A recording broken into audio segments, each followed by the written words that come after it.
IVM.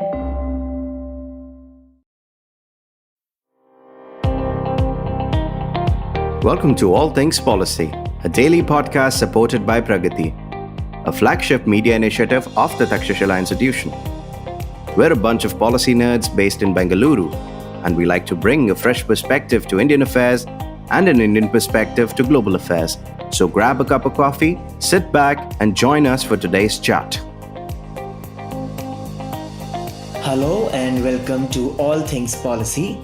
I am Saurabh Todi, and I have with me my colleague Suman, and we're going to discuss regarding a big development that happened last week, that the Parliament passed the Women's Reservation Bill, and it has been passed by both houses, and now it will be notified soon.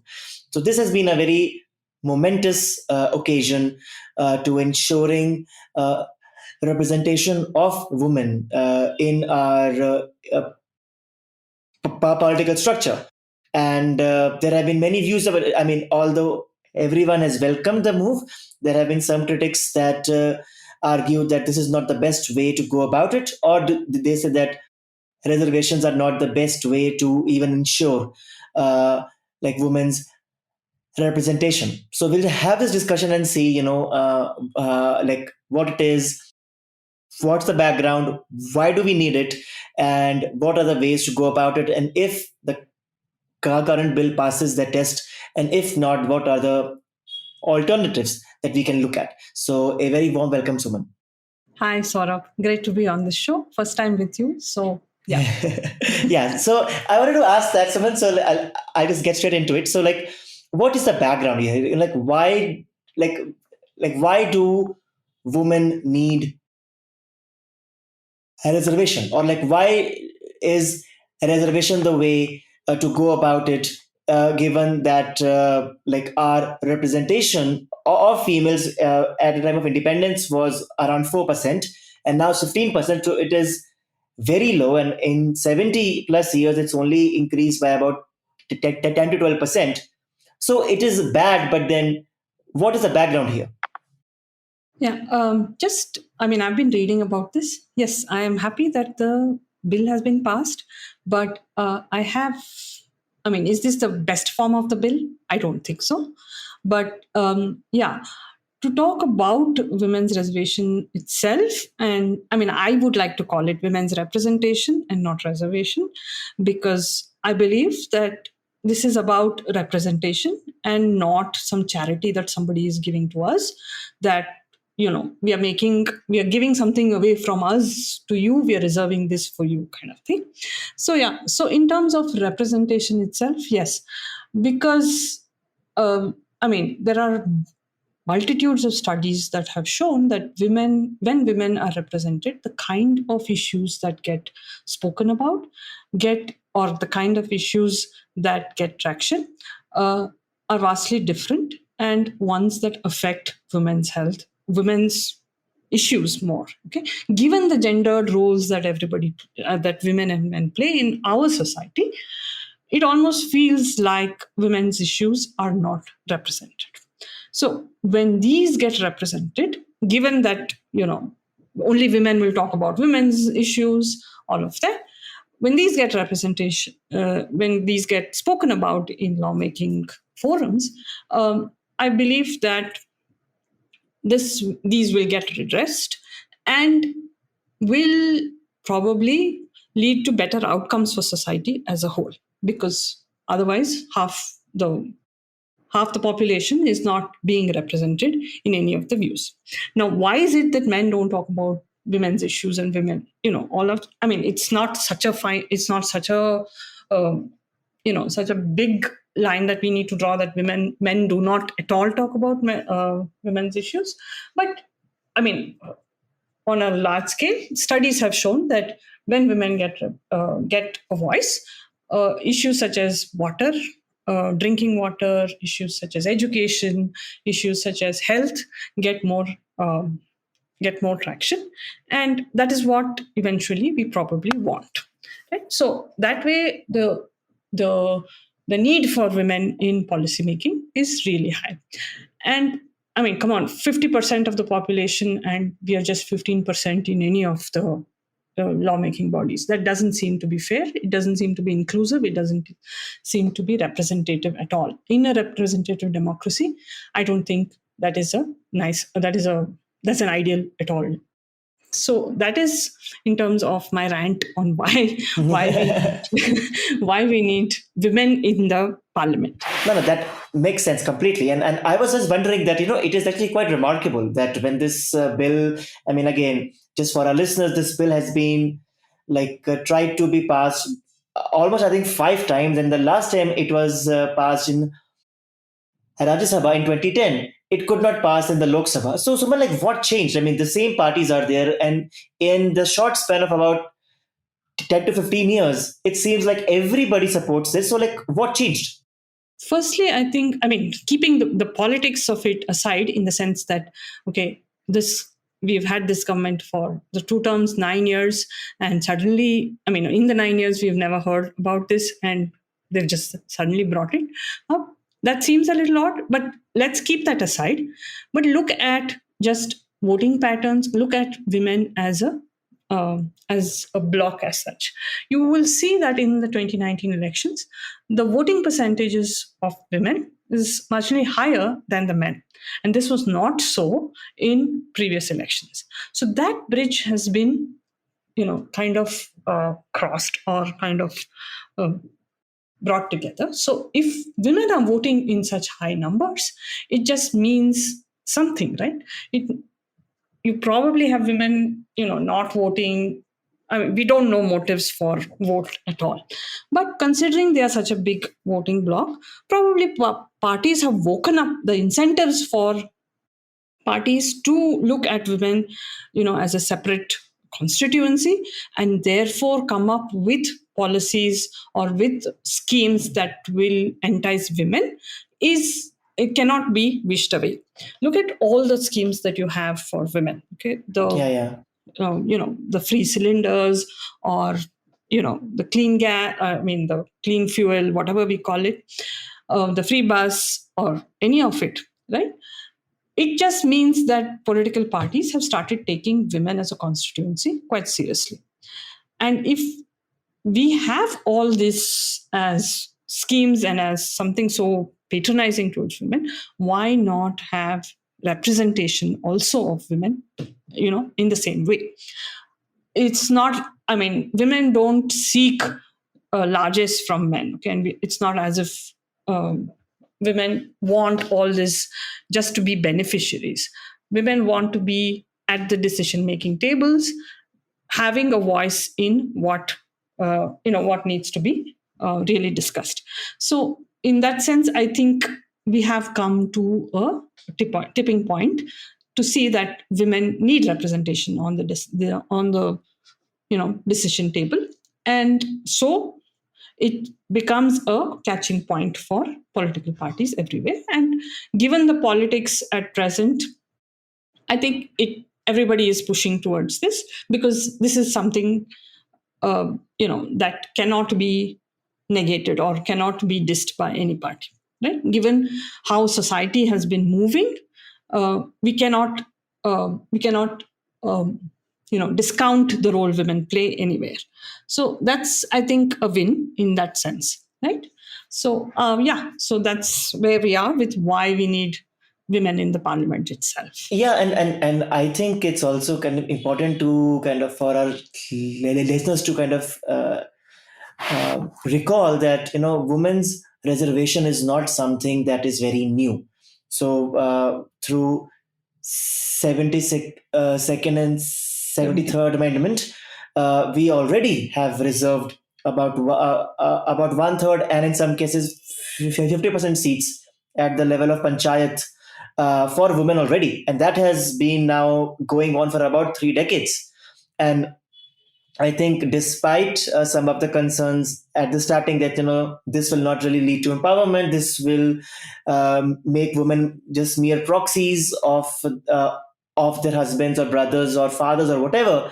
I think there is now increasing evidence that, despite those hiccups initially, like this reservation has helped. But do you think this same thing can be replicated at the level of, let's say, state or center? Because at the very local level, you're still like you have your ear to the ground. But do you think we can expect the same thing to happen? Um, I think the fears are slightly misplaced that, you know, uh, if having women in the parliament, they will be proxies, or they will be what they used to call as pati sarpanch in um, in the local level. The fear that this will get replicated is misplaced. Sure, we cannot deny that there have been cases of that. We cannot deny that a lot of times, they are just appointed as proxies, and the decision making is still in the hands of the men. But there is evidence, like you said, of this having shown some fruit at the local level. There is a paper by Raghabendra, Chattopadhyay, and Esther Duflo, which actually show that issues regarding women get sought get discussed more when women are sarpanchs at the local level. Also, when we have this in addition to an ecosystem where there are self-help groups, women self-help groups, you see an increased awareness amongst women on these issues, and also subsequently more political participation, and that's what we want. Also, we need to make a difference between the local level and the lawmaking level. Okay, at the local level, maybe it's still okay for the husband of, if you're saying that there is this phenomenon, the husband to walk into a meeting and just call the shots. But when we are talking about the parliament, we have to keep in mind that this is a law-making body, right? And anybody just doesn't walk into the parliament to make, you know, to make laws. Or so it's not as if the husband is going to walk into the Yeah, parliament so and make laws. it will cause like I think it is not as easy, and I mean same It's not at the easy. Sure, it, there will be yeah, yeah. influences. Okay, there will be Hmm. influences. But what is it that is so different about women being influenced versus sons, nephews, uncles, etc.? You still have this whole True. system where fathers are nominating sons, uncles are nominating nephews. How are you so sure that they are not proxies? So, if the proxy argument is that only the women will not have any agency, but all these other men have agency to make their own laws or whatever, to make their own decisions, then that is wrong. That Yeah, is that's fair. purely, yeah, That's fair. That's fair. right. So I don't think that argument holds at all. Sure, I mean, I'm not discounting the influence men have on these kind of things, but to make a start, I think this is good. And you will have women who break out of the mold, and what norm breaking is what we are looking at in societal change. So if we want this, sure, we should be willing to live with some of this, right? Yeah, true. Yeah, true. And honestly, I think even if these concerns are there, I think the idea is again to go back to the experience of how all of this happened at the local level, right? That there might be some issues in like for the first two cycles or something, but eventually, as the women go to state assemblies and parliament and all, like I think they will start to get their own voice, and they will start to like break out of that mold, as you said, and then And like yeah, start to assert themselves.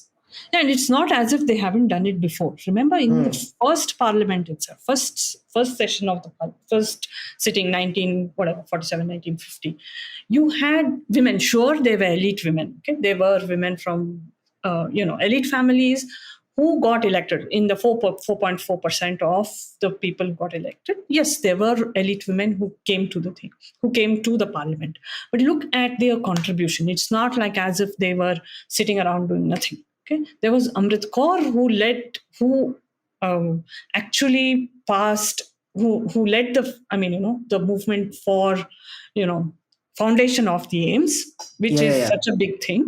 She passed the Prevention of Food Adulteration Act, and there were so many other acts that were passed at the instant. Again, dowry prohibition. Whose issue is dowry prohibition? It is the women's issue, right? Who else will bring it up? What are the True. incentives for somebody else to bring it? All this was done in the first parliament.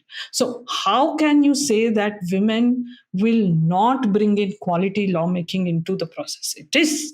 I mean, I think we are being extremely misogynist if we say that the quality of lawmaking will suffer if we have that many women in the parliament. That is completely misplaced, or complete. Yeah, I would say it's completely Yeah, misplaced. it is. It is. I completely agree with you. I think if it's anyone's argument that like women cannot make laws as effectively as men, I mean, I would contest that men can even make those laws as effectively as we have seen in our parliament. And I think I don't see there's any difference, at least regarding gender. I think it's not something that I think we should really pay any attention to. I mean, that argument is just spurious. But I'm curious. So I think so now that we have the bill, which is now an act, so it's passed, and it, it will get the presidential assent.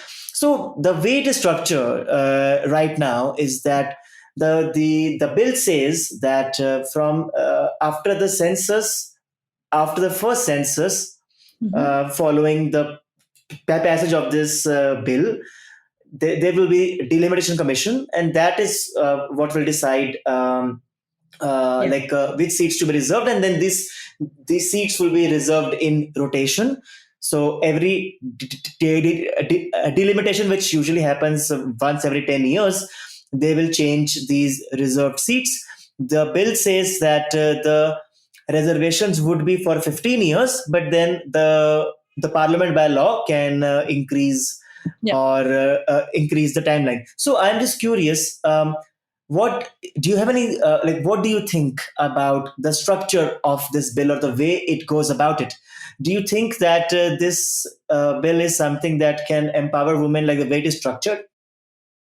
Yeah, actually, I mean, there is a wonderful cartoon that shows the hurdles that women have to go through to get through reservations. So Lok Sabha, Rajya Sabha, census, delimitation, so on and so forth. So you're never going to see the end of the day.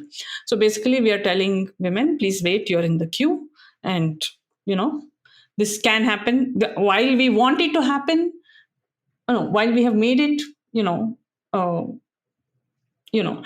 uh, made it easy for it to happen, we Like really don't. we have a plan, and but the plan Yeah, will but take we like 10 really years don't to. want it to happen. Yeah. That's the messaging that is gone about. Okay, the idea that census is essential makes sense for something when you want to measure who the beneficiaries will be. Okay, so if you are doing a census to check for SC/ST reservation, or any of those kind of things, I would say there is merit in that idea of doing census, because you need to know which are the seats that have more SC/ST population and therefore need more representation. But for women, for something like women's reservation, it was such an open and shut case. It is, we are 48-50% of the population, and how hard is it to just do this by lottery? Because Hmm. that's one of the options open, right, to do this by lottery. You really did not need census followed by delimitation, and therefore uh, arriving at some a complex formula for Mhm. this reservation, right? So I find that disingenuous in the bill. It's almost telling you, I mean, finding a way out to not do this. Hmm. That, I think, is, for me, is problematic. Stay tuned to All Things Policy. We'll be right back after a short commercial break.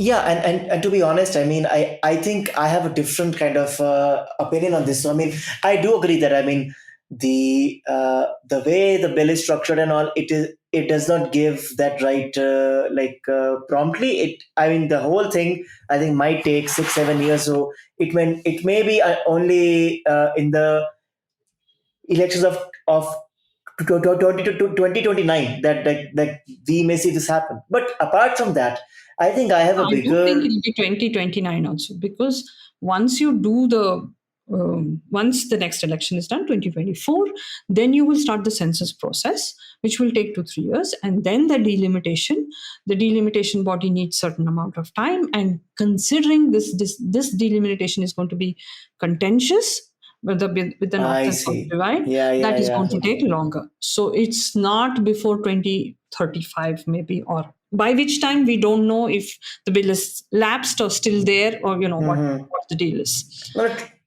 true. So I would say that, and to be honest, I mean that is why, for example, I think that there are much better ways to go about it, which does not like need to go into all of these complications. I mean, this idea is not mine, like specifically.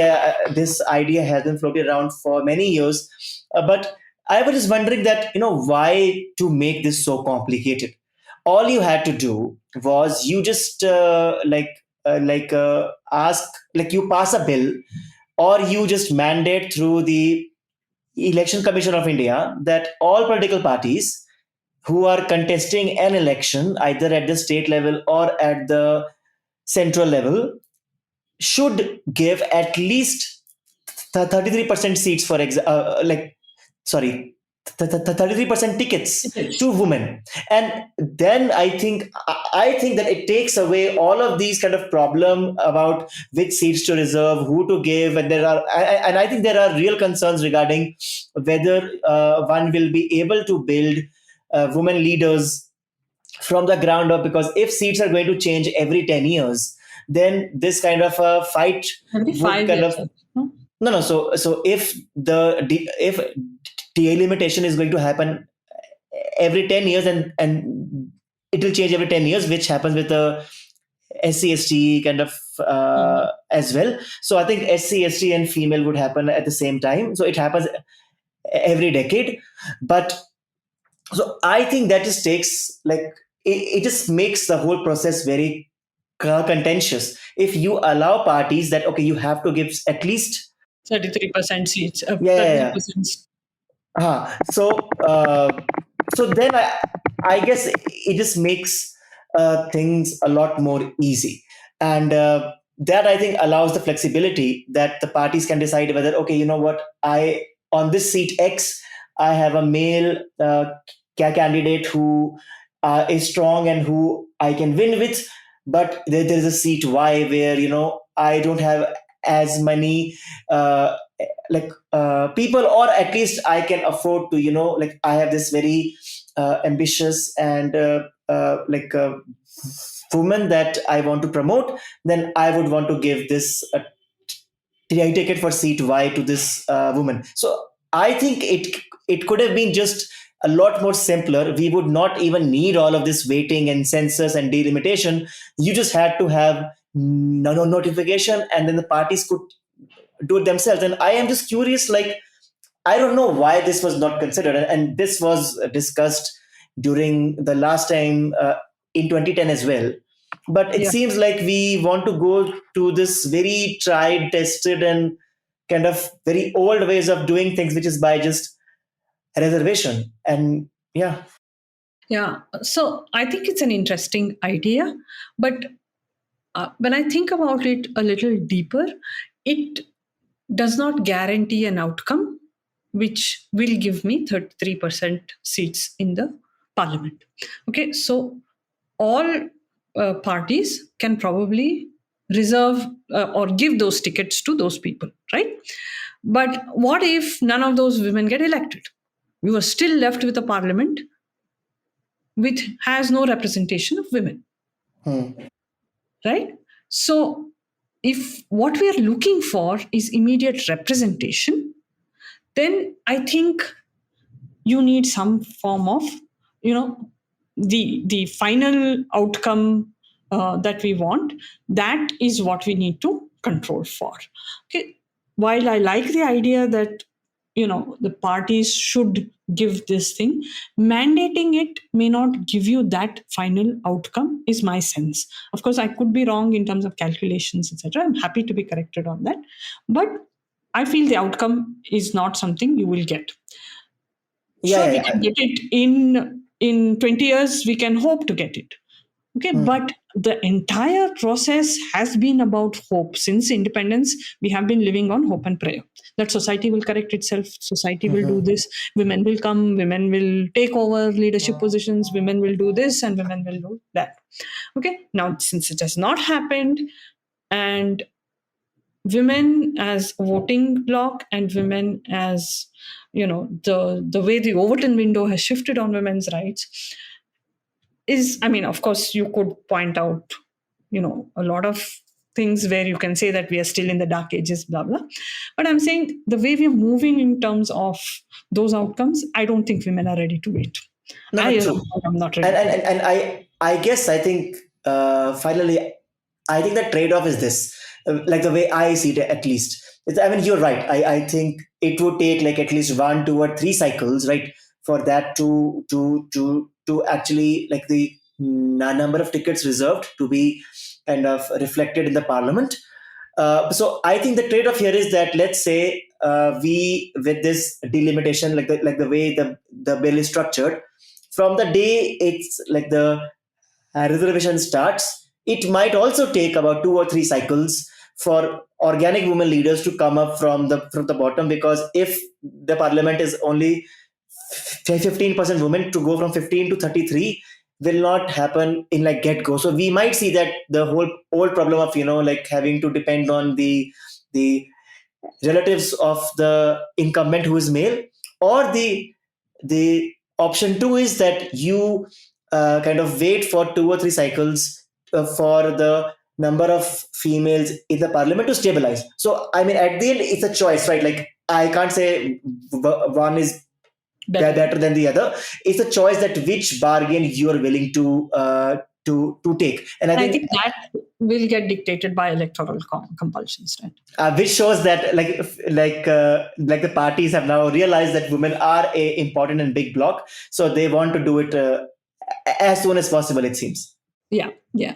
So there's this other thing that, that you actually said, that we cannot groom leaders in 5 years or whatever. Women cannot groom constituencies. They are not given enough time to build their rapport and all of that. Mhm. I mean, no political career is 5 years. I mean, you can do anything in 5 years. 5 years is a very small thing. It is true for anybody. It's not true just for women.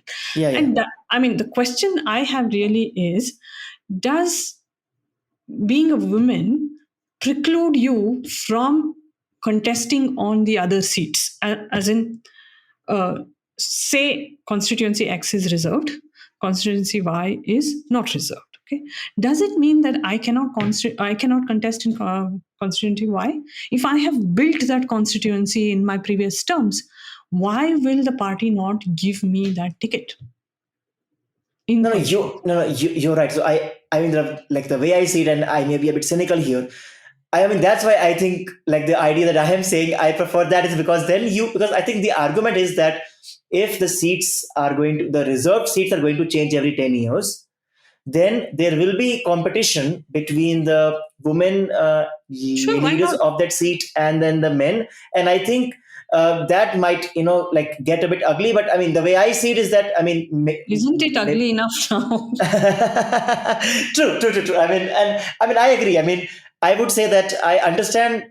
I just think that it just makes the whole process, I think, a bit more Yeah. acrimonious. But I guess that we have to see. I think if the things really go like if things really don't go the way they're supposed to go, I think the parliament will bring in amendments to do what it must. Yeah, because protecting the privilege of 179 male MP, or whatever number of male MPs now, seems to be the most important thing at this point in time, which is why you have the census, the delimitation, every which way you have all those hurdles coming up. So they will do everything to protect the privilege of the male MPs. They will bring arguments which are not so, may not stand the test of time. But I mean, the only thing I would like to say, the Overton window has shifted enough for us to see some action on this, and I'm happy about that. No, And not I true. think we should just see how this goes, and let's hope it's a victory for women and therefore a victory for everybody. No, not true. And I should say that, see, we can all discuss whether it was good or bad or how it could be improved and everything. But the fact of the matter is that this bill is now passed. This is now reality. And I think I really look forward to having like being represented by the parliament, where at least the ratio of for women MPs is at least half of what they are in population, or at least something like that. So I think, however it is, as we've said, that I think if things don't go the way they're supposed to go, I think there is always a scope for course correction. But as we've seen, I think there might be some hiccups initially, but I think we will reach an equilibrium where we can all adjust with the new reality and then go forward with making policies which puts people at the center. And I mean, obviously all the other issues with the parliament still remain, so it's not like a big solution for Magic everything, but yeah, it's not a magic wand. It will need a significant amount of reform, but at least in terms of representation, I think we have done something very interesting and path breaking, and I look forward to seeing how it unfolds. Yes, if at all it happens. Oh my god, I hope it happens. I really hope we don't this is not cosmetic, although it's taking time. But You are the optimist. I like to see it with the half empty view.